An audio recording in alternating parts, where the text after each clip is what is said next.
Corintios capítulo 15, versículos 57 y 58 dice: mas gracias sean dadas a Dios, que nos da la victoria por medio de nuestro Señor Jesucristo. Y me encanta este versículo porque es la introducción, es el antetexto del texto el cual hoy vamos a hablar, que es el versículo 58. Así que, hermanos míos amados, estad firmes y constantes. Pero en el versículo 57, habla de: mas gracias sean dadas a Dios, que nos da la victoria por medio de nuestro Señor Jesucristo. Nosotros damos la victoria porque Él ya nos dio la victoria. Damos gracias Dios por lo que tú ya hiciste, por lo que tú ya lograste, por lo que tú ya nos entregaste, Señor. Gracias Señor, gracias. Sin embargo, es bonito hacer una oración porque el Señor Jesucristo ya lo hizo, ya lo logró, ya Él peleó, Él batalló, Él se aferró y dijo: esta es mi victoria, voy a pelear, y dio su vida. Y esa victoria no fue gratis, fue en la cruz del Calvario. Sin embargo, nosotros ahora, ¿qué hacemos con esa victoria? ¿Cómo nos comportamos? ¿Cuál es la actitud para mantener esa victoria que Jesucristo nos ha dado, que Jesucristo nos ha entregado? Y el versículo 58 dice: así que, hermanos míos amados, queridos, preciosos del Señor, estad firmes y constantes. Y aquí hay 4 actitudes, hay 4 cosas que debemos de hacer y que debemos de mantener, según el consejo paulino, para mantener esa victoria, para mantener y estar aguerridos a esa victoria. Número uno, dice: estad firmes. Estad firmes. Qué difícil. Nosotros muchas veces se nos predica, se nos enseña que ya la victoria ya está. Y sí, ya está, eso es real, eso es verdad. Eso es una actitud de fe, la tenemos en la mente, la tenemos en el corazón. Sin embargo, cuando pasamos por dificultades, cuando pasamos por problemas, cuando pasamos por enfermedades, por pandemias, por problemas económicos, es bien difícil mantenerse en esa victoria que nos dio Jesucristo, en esa ganancia que nos dio Jesucristo. Por eso el apóstol Pablo dice: permanecer, estad firmes. ¿En qué? En la victoria. Y vamos a hablar, así que recuerde, el versículo 58 va con el versículo 57. ¿Cómo puedo permanecer? Sí, qué bonito, hermana, no se desanime, pero qué difícil, qué complicado es permanecer en la victoria de Cristo. Adherirse cuando hay una enfermedad, cuando hay una pandemia, cuando no puedo, han pasado 6 meses y no puedo ver a mis hijos. Cuando el camión se cancela, cuando el avión se cancela, cuando las fronteras se cerraron, y sigo pensando en la victoria de Cristo. Dice permanecer y dar gracias por la victoria. Sí, gracias Señor, pero abro los ojos y sigo viendo mi enfermedad, abro los ojos y sigo viendo mi problema económico, abro los ojos y sigo teniendo problemas con mi marido, abro los ojos y sigo teniendo problemas con mis hijos. Entonces el apóstol Pablo dice: sabiendo que vivimos en un mundo real, sabiendo que vivimos en un mundo complicado, sabiendo que vivimos en un mundo difícil, dice: tienes que permanecer. Dice: estad firmes, que significa voluntad inquebrantable. Tus convicciones, tus creencias, entereza, constancia, fuerza.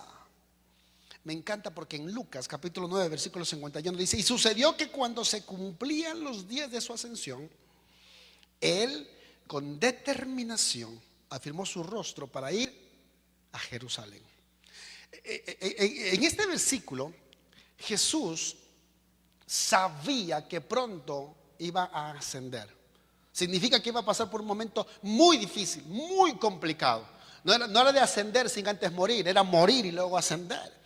Y antes de morir tenía que ser azotado, tenía que ser insultado, tenía que ser humillado, Sin embargo, con mucha determinación, yo me imagino a Jesús sabiendo lo que tenía que pasar, sabiendo lo que iba a sucederle en su físico, en su espíritu, sabiendo las agonías. Jesús pasó agonías en plural.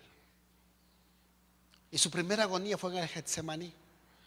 Sin embargo, sabía lo que tenía que hacer. Y esto habla de estar firmes. ¿Tienes opciones? No tienes opciones. No hay opciones. O permaneces firme en la barca o te mueres ahogado. No puedes tomar una decisión alocada. Mantén tus acuerdos y tus convenios que hiciste con Dios al principio. ¿Te acuerdas que dijiste: Señor, pase lo que pase, no te voy a abandonar? Y pase lo que pase, yo me casé con este tipo, con esta tipa, hasta que la muerte nos separe. Y eso es complicado en la práctica, pero tú hiciste un convenio con Dios. Y tú le dijiste: Señor, si tú vas a estar conmigo hasta el fin del mundo, voy a seguir con mis hijos, aunque a veces los quiera ahorcar. Y si Jesús dijo, es necesario que yo ascienda, pero afirmó su rostro, o sea, se puso, ni modo, vamos a hacerlo. Y eso es estar firmes. Así es, no nos queda opción. Mi papá Antonio, que de seguro está conectado, siempre decía una frase, decía: te metiste a soldado y ahora tienes que marchar. No hay más, no hay que hacer. ¿Qué es esto? Si ya Jesucristo te dio la victoria y te encargó que cargues su victoria, que amarres, que abraces su victoria, no vas a dejar la victoria de Cristo tirada por ahí para seguir un sueño pozolero, porque te cansaste, porque te aburriste, porque lo que sea. Tienes que permanecer firme. Número 2, dice el versículo, me encanta porque el versículo 1 Corintios 15:58 dice: así que, hermanos míos amados, estad firmes y constantes. Constantes. ¿Sabes lo que significa constantes? No te rindas. No te rindas. ¿Sabe qué significa literalmente la palabra rendirse? Significa que estás fatigado, que estás tan cansado que te rindes, te hartaste. Dicen en mi pueblo: hartaste. Entonces significa que comienzas a rendirte. La antesala de la rendición es el cansancio. Ya me cansé de esta mujer, ya me cansé de mis hijos, ya me cansé del trabajo, ya me cansé de la iglesia, ya me cansé de aguantarte, de soportarte tantos años. Pero el apóstol Pablo dice: constantes, no te rindas. En Segunda de Reyes, capítulo 18, desde el 1, dice: en el tercer año de Oseas, hijo de Ela, rey de Israel, comenzó a reinar Ezequías, rey de Acaz, rey de Judá. Hijo de Acaz, rey de Judá. Cuando comenzó a reinar era de 25 años y reinó en Jerusalén 29 años.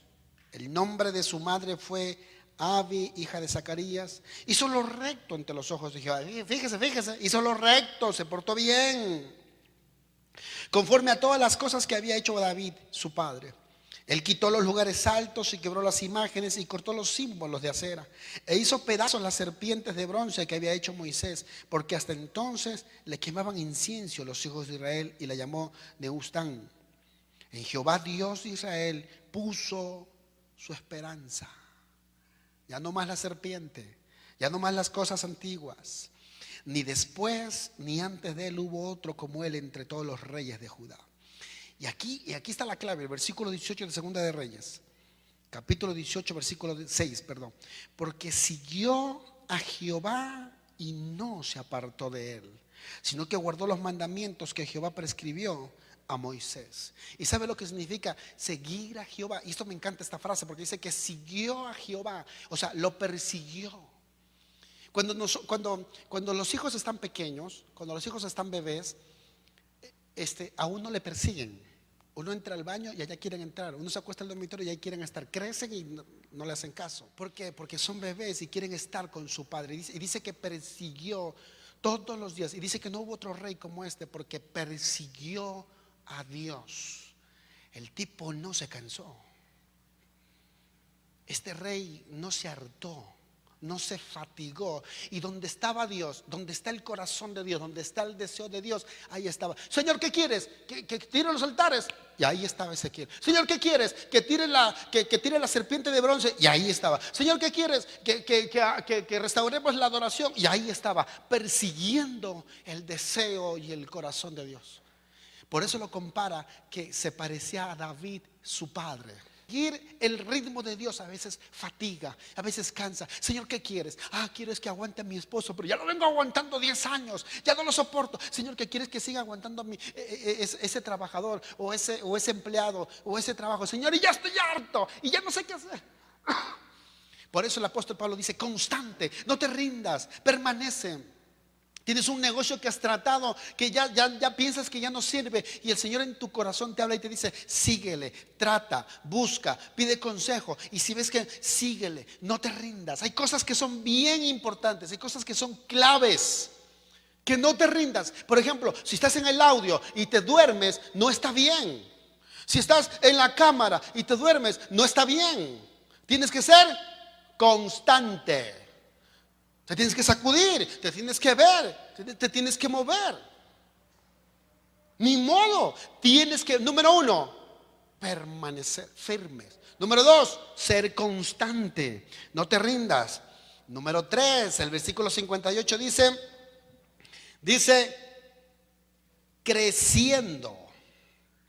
creciendo en la obra del Señor. Esto es tremendo. ¿Y sabe lo que significa crecer? Significa aprender, significa madurar.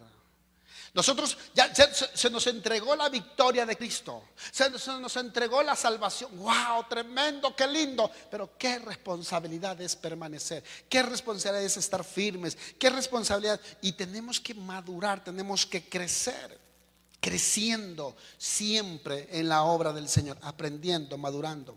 En 1 Timoteo capítulo 4, desde el 12, dice: ninguno tenga en poco tu juventud, sino sé ejemplo de los creyentes en palabra, conducta, amor, espíritu, fe y pureza.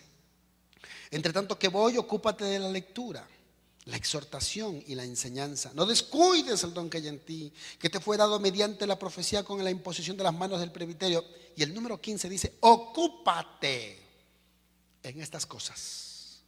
Permanece en ellas. ¿Sabes cuál es la única manera de crecer, de madurar, de aprender? Es ocupándose, trabajando en lo que se nos ha encomendado. Si estás estancado por culpa de la pandemia, es porque Dios te está enseñando algo. No sé, y no me pregunten, pero algo Dios me está enseñando. Yo tengo mis broncas. Y si mis broncas no las puedo resolver, imagínate resolver las broncas de alguien más. Cada quien le tiene que decir: Señor, ¿qué es lo que me estás enseñando? ¿Por qué esta pandemia? ¿Por qué estas circunstancias? ¿Por qué, Señor? ¿Sabes que la pandemia sorprendió al mundo? A mí me sorprendió, pero a Dios no le sorprendió. Dios sabía. Yo recuerdo cuando iba al colegio y un día el profesor dijo: hoy tenemos examen. ¿Qué? ¿Cómo? ¿Qué? ¿Dónde? ¿Cómo? ¿Por qué? ¿Qué pasó? ¿Qué? Y toda la clase: maestro malo, hoy hay examen. ¿Estás preparado? ¿O te agarraron de sorpresa en el examen? Por eso todos los días debemos estar ocupados en estas cosas, creciendo, dando ejemplo. Tenemos una nube de testigos, de chismosos a nuestro alrededor. Y miren el pastor, y eso que es pastor, y eso que canta en la alabanza, y eso que es pastora, y eso y lleva tantos años. Y si él hace así, ¿cuánto va? El mundo nos está viendo cómo actuamos. ¿Qué es lo que estás aprendiendo? Ocúpate de estas cosas. ¿De qué cosas? ¿De qué cosas? Ninguno tenga en poco tu juventud, sino sé ejemplo de los creyentes en palabra, conducta, amor, espíritu, fe y pureza. Crece, aprende. El 90% de la población que se quedó en sus casas comenzaron a comer. ¿Sabe lo que hizo el otro porcentaje de gente? El que no comía se acabó de ver todas las series de Netflix y todas las series de Amazon y todas las series de Hulu y todos. O sea, eran series y háblele de HBO y háblele de todo. La gente se dedicó a comer y la gente se dedicó a entretenerse, a buscar un entretenimiento. Pero cerca de un 5% más o menos comenzó a tomar cursos online, a ver tutoriales, a aprender. Muy poco porcentaje. Comenzó a ver, ¿y esto cómo se hace? ¿Y esto qué onda? ¿Y cómo funciona el Facebook? ¿Y cómo funciona el Instagram? ¿Y cómo funciona el link para mandar un mensaje? Muy poca gente en medio de las crisis quiere aprender. La gente en medio de las crisis lo que quiere es disiparse. Ay, estoy cansado de estar encerrado. Ay, estoy harto de estar encerrado. Cuando puedes aprender, puedes crecer. Tienes la victoria de Cristo. ¿Y ahora qué vas a hacer? El apóstol Pablo dice: crece, madura, aprende algo. Algo hay que el Señor te quiere enseñar. Algo hay. Algo hay. A mí me encanta que algunos jóvenes se graduaron de la Universidad de Psicólogas y comenzaron a dar cursos. Me encanta,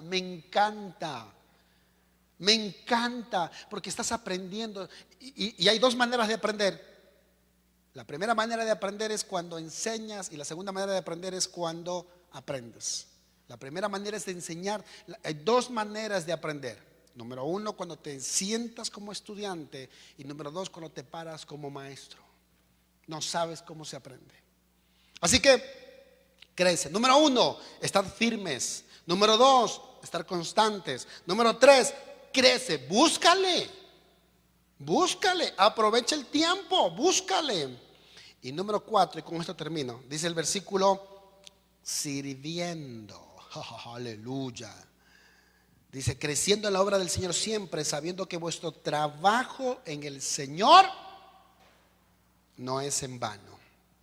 Yo conozco unos misioneros que van a predicar y el esposo se va a predicar, busca trabajo, y cuando llegan a las casas de las personas que les reciben, llegan y la hermana, la esposa, limpia esa casa, cocina, lava, por voluntad propia. Nadie le dice que tiene que hacer eso, son invitados.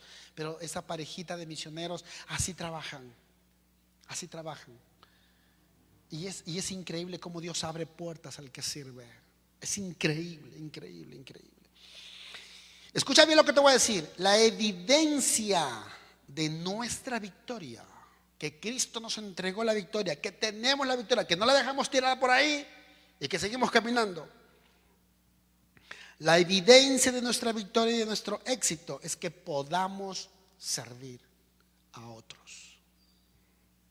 No hay una mayor evidencia de tu éxito, no hay una mayor evidencia de tu victoria si no sirves donde estás. Estoy aburrido, ay, pobrecita, está deprimida, por eso está encerrada. Está deprimida, por eso no hace nada. Entonces no estás en la victoria de Cristo. La dejaste tirada por ahí, en algún momento, en algún lugar. No trabajas por tu matrimonio, no trabajas por tu familia, no trabajas para progresar. Algo te detiene. Importantísimo. En el libro de Hechos, capítulo 20, versículo 19, habla de las actitudes que tienes que tener cuando tú sirves. Sirviendo al Señor con toda humildad, con lágrimas y pruebas. O sea que no solamente servir por servir, no, sirve con humildad. De repente tú estás en la iglesia y te pusieron a barrer, te pusieron a limpiar, y llega el pastor y te dice: aquí falta. Esa es la prueba del servicio, la actitud que tienes que tener cuando sirves. Y el congregante le dice: pero pastor, yo estoy voluntario. Bueno, si vas a limpiar, si no, no. Y te habla feo el pastor. O la esposa, ¿no? Que le hace su comidita al marido, y el marido y te dice: ¿otra vez? Y tú dices: sí, mi amor, mañana te tengo ya no frijoles, te voy a tener frijoles charros, ya no van a estar solos. Y tu actitud no se contamina. La evidencia de tu éxito, de tu victoria en Cristo, de tu victoria en la vida, es que sirvas con las actitudes correctas. ¿Qué va a pasar? ¿Qué va a pasar cuando tú aprendas a servir con humildad? ¿Qué va a pasar cuando tú aprendas a servir con lágrimas? ¿Qué va a pasar cuando tú aprendas a servir a pesar de las pruebas? ¿Qué va a pasar? Hay un pago. En Juan capítulo 12, versículo 26. Si alguno me sirve, dice el Señor, síganme. Y donde yo estuviere, allí también estará mi servidor. Si alguno me sirviere, mi Padre lo honrará. ¿Sabe qué significa esto? La honra significa que recibirás el valor que te mereces realmente. Eso significa honra, que te reconocen el valor que tienes. La palabra servir, dice el diccionario literalmente, es una persona útil. Así que el que no sirve es un inútil. Y todo lo que, la victoria, todo lo que ganó Cristo en la cruz, todas las promesas de la Biblia, todo lo que se nos ha prometido, lo que se nos ha dicho, son meras palabras, mera religión, si nosotros no permanecemos firmes, si nosotros no somos constantes, si nosotros no servimos, si nosotros no crecemos. Eso es mera religión. Donde quiera que vayamos, Señor, tú has hecho posible, Dios, tú has hecho posible que seamos victoriosos, tú has hecho posible que seamos exitosos en la vida. Por eso es importante que aprendas estas 4 actitudes si quieres tener éxito en la vida.